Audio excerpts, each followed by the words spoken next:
Wouldn't it be so great if someone could just sit you down and tell you exactly what not to do in dating if you're looking for a long term relationship?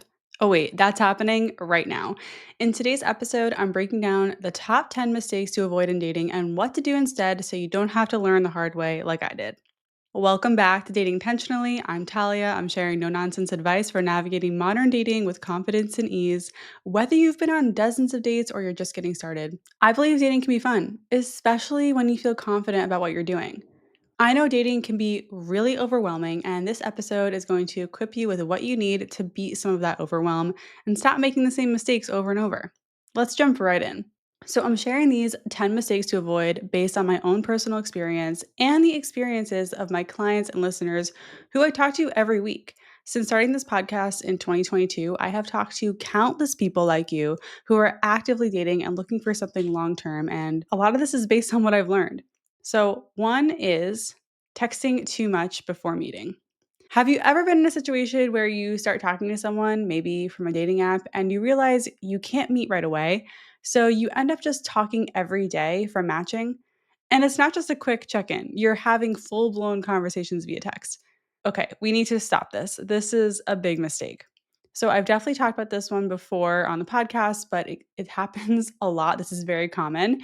So texting too much before meeting looks like maybe you're messaging a lot on a dating app, Instagram DMs, or just regular texting before you actually meet in person.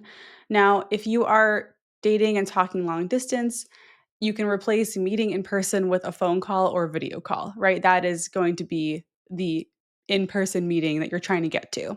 So this is something to avoid, like texting a lot before you meet is something to avoid because it creates a false sense of connection and intimacy. You're getting to know a version of them that's usually different than who they are in real life. And different isn't bad, but what happens is when you text someone for a while, you have a picture of who they are in your mind, and then they show up to a date not being that, and you're disappointed or let down or turned off. Of course, there are exceptions to this, but it's better to just get to the date or video call faster. And if you're like, well, what if we can't? Then again, and if you're dating locally and maybe you are traveling or there's just some other reason you can't meet, that is when you do a phone call or video call instead. And look, if you're traveling, if there are scheduling conflicts and you can't get to a date and you are local, like this is not a long distance situation, then you need to get to a phone call or video call before you dive into all this texting. It's just different in real time. Like texts can be thought out.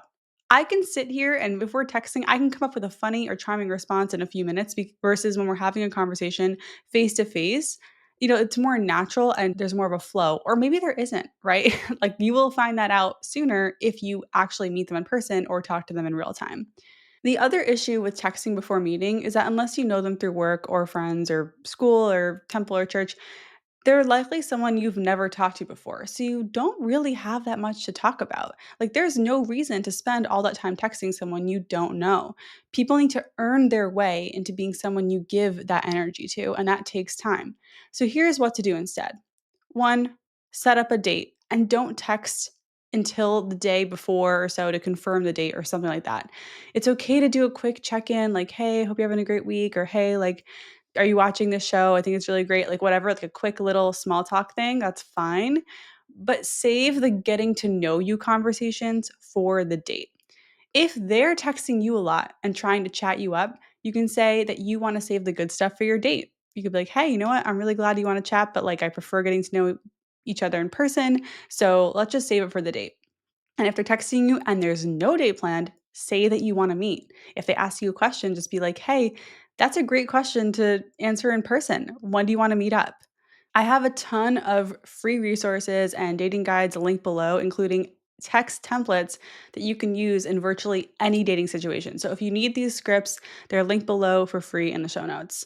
And moving forward, stay firm about not texting too much before meeting, even if it's very tempting and you're super excited to meet someone new.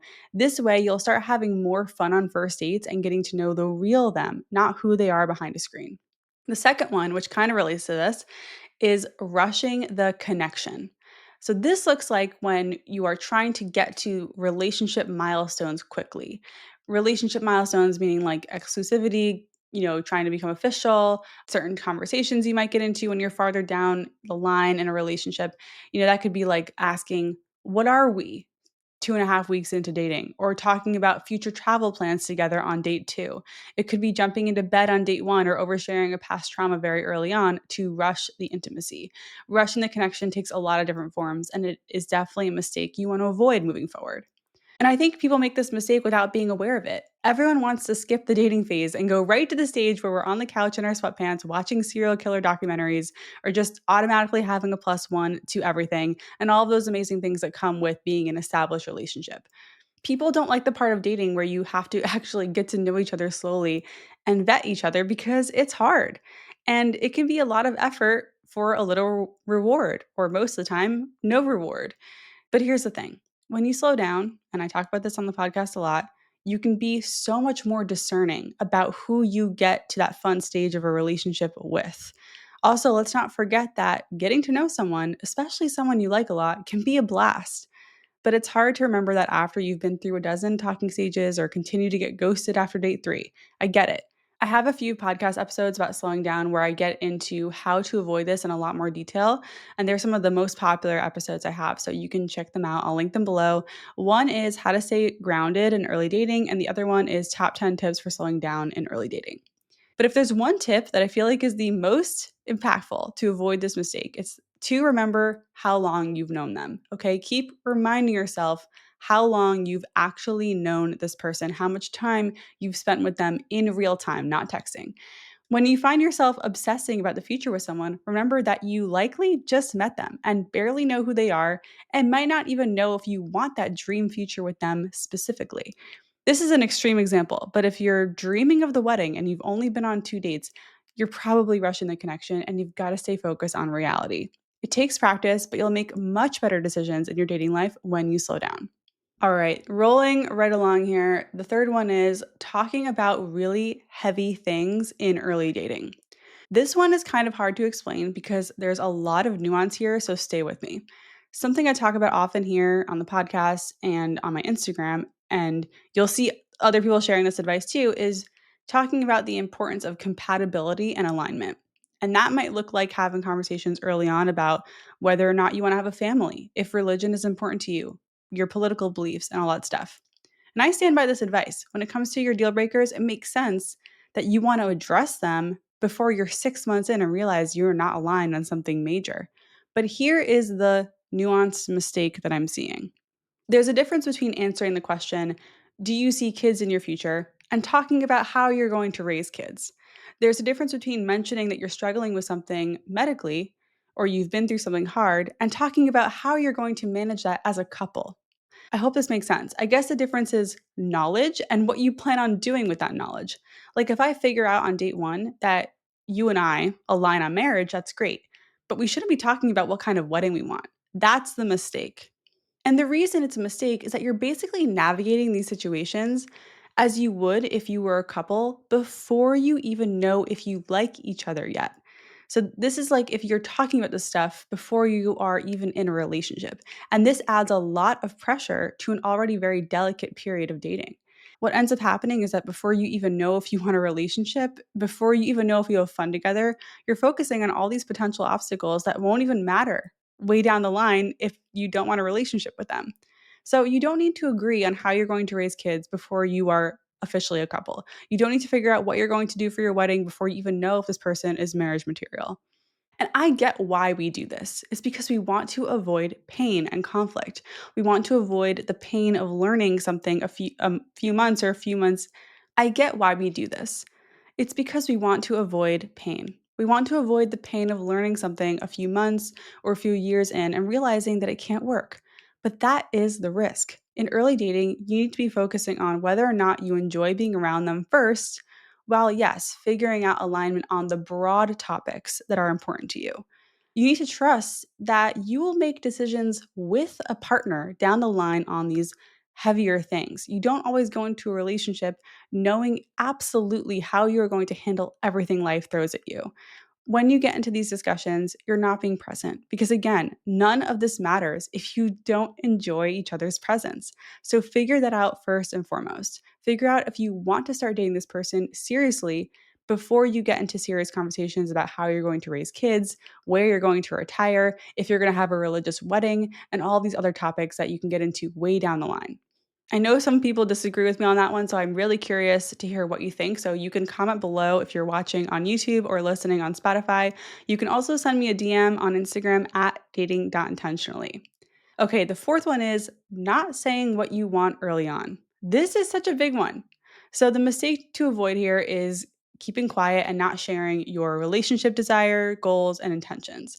Because what happens is that you are 4 or 5 dates in with someone and you have no idea where your connection is heading because you didn't talk about it up front. Now, this isn't the worst mistake, right? It can easily be fixed by just bringing it up. But of course, the longer you date someone without talking about why you're dating in the first place, the weirder it'll feel when you finally do. It's like the elephant in the room. And look, you want to avoid this because you might end up spending a month getting to know someone who has no intention of getting into a relationship or pursuing the same thing you want, whatever that is, and that could be marriage. So here's how to avoid it. I recommend bringing up dating goals on date 1 or 2. I personally liked to bring up dating goals towards the end of the first date, maybe when we've already covered most of the standard first date topics. I just be like, hey, by the way, what are you hoping to get out of dating right now? It's an easy question. Then they'd reply, and I'd let them know that I saw myself getting into a relationship and eventually married. The caveat here is that even if you talk about it on date 1 or 2, they could still change their mind, or you could change your mind. But at least you know at that moment that by continuing to date, you are aligned. And if you're not aligned, you can decide to stop seeing them so you don't waste your time. And please don't worry about scaring people off. If you want a relationship, you are going to attract other people who want a relationship by saying that you want one. Your date isn't a mind reader. So you need to put up that little flag like, hey, I'm looking for something serious, long lasting, and real. When you speak up about what you want out of the gate, you are way more likely to find someone who wants the same thing as you sooner than later. The fifth one is nitpicking and finding reasons to reject people. Are you one of those daters who constantly gets the ick? Or no matter what, you can find something that you just can't seem to get past? This one is for you. One of the biggest mistakes I see that frustrates me so much as a dating coach is nitpicking. So here's an example. I was talking to a woman in my DMs on Instagram who sent a screenshot of a guy asking her for drinks. He was asking her out, like very just straightforward. To me, this was standard. She drinks is a pretty safe choice. She messaged me saying this was uncreative, lazy, and she doesn't drink much anyway, so she was turned off.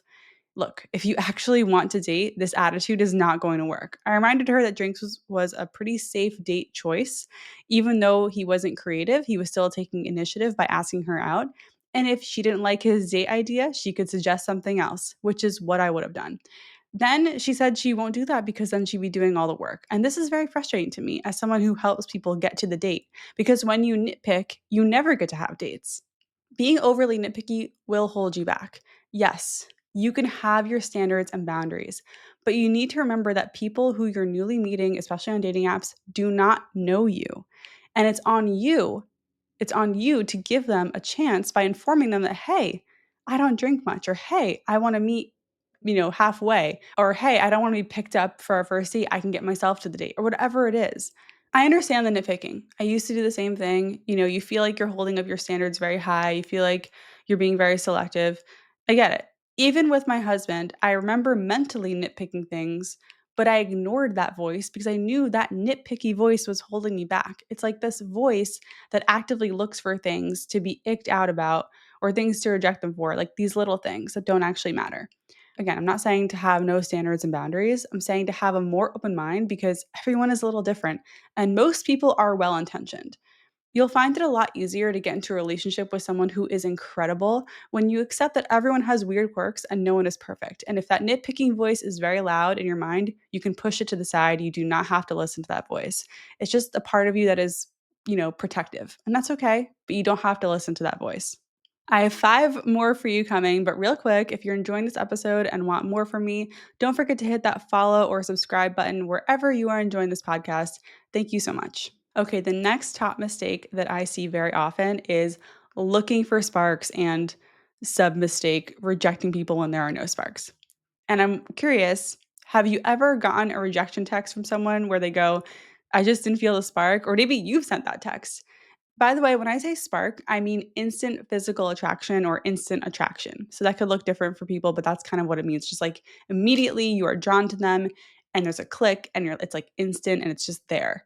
This is a mistake that I would love to see more daters avoid because the spark doesn't always mean it's going to be a good connection. It doesn't mean that you're compatible. It just means that you have instant attraction. You could be rejecting very viable partners based on this no spark idea. And I'm encouraging you to give people another chance. Like, if you had a pleasant time and you haven't discovered any big deal breakers or glaring red flags, then give them up to 3 dates. There are some really amazing people out there who are looking for a serious relationship like you, but not everyone is going to be this like 10 out of 10 first date who will charm your socks off. Some people get nervous or it takes some time to open up or come out of their shell. And sometimes what you find instead of a spark is this glorious sense of calmness and safety. If all your past relationships are with a spark and now you're single, so that probably means they didn't work out for whatever reason, then maybe it's time to start looking for a different clue in early dating. Like they're easy to talk to, they're open, they treat you well, and they're curious about you. The seventh mistake I see often is dating for potential. This is another one that I've talked a lot about here, and I would love to see all daters stop doing this. Like, if there's one thing on this list, it's this. Dating for potential is when you find someone who doesn't quite meet your needs, but maybe there's something about them that you believe is like a simple change. Like maybe they're really messy, or maybe they're not great with money. But if they change that, if they became a neater person, or if they learned how to manage their money, then you'd be happy. The issue is we can't control how people change and we can't change people. Approaching your relationship like this is going to make you miserable. I was stuck in my last relationship for so long because I thought if I waited around long enough, my partner would eventually understand the concept of empathy. I thought if I just showed up more, he would start being more warm and loving. But what I should have done was accepted him for who he was and decided if that was going to work for me or not, which, I eventually made that decision 6 years into our relationship, but it could have been a lot sooner. So, how do we avoid dating for potential? The answer is dating people as if they will never change. That's right. Date them as if they will be the same person forever. Can you accept them for who they are right now? If the answer is yes, you're in great shape. If the answer is no, then it might not be a good fit for you, or you need to actively work towards this acceptance, which is possible sometimes. And no, it is not settling. I have a whole episode on settling versus acceptance if you want to dive into that. I'm really passionate about this because I feel like dating for potential is something that keeps us stuck in relationships for so much longer than we should be in them. The sooner you realize who they are, and then the sooner you can decide if that is who you want to be with versus just thinking about how they could be different or how they could be more like you. Okay, the eighth mistake that I see a lot has to do with dating apps. So if you're on the dating apps, listen up. And the mistake is making your dating app profile once and never changing it or not changing it often enough. This is a very, very, very common dating app mistake that I think is at the root of the issue for so many people. Like, there are a lot of mistakes people make out there on dating apps, but this one you can avoid very easily. And you have to change your profile frequently. And here's why. Your profile isn't static, right? If you're not getting matches, if you're not getting likes, if you're not getting dates off the dating apps, you need to change your profile maybe every week or every other week until it starts getting traction, until you start getting more likes, more attention, more messages. Obviously, it could also be how you are messaging people, but let's assume you're being polite and respectful and responsive when you talk to people on dating apps.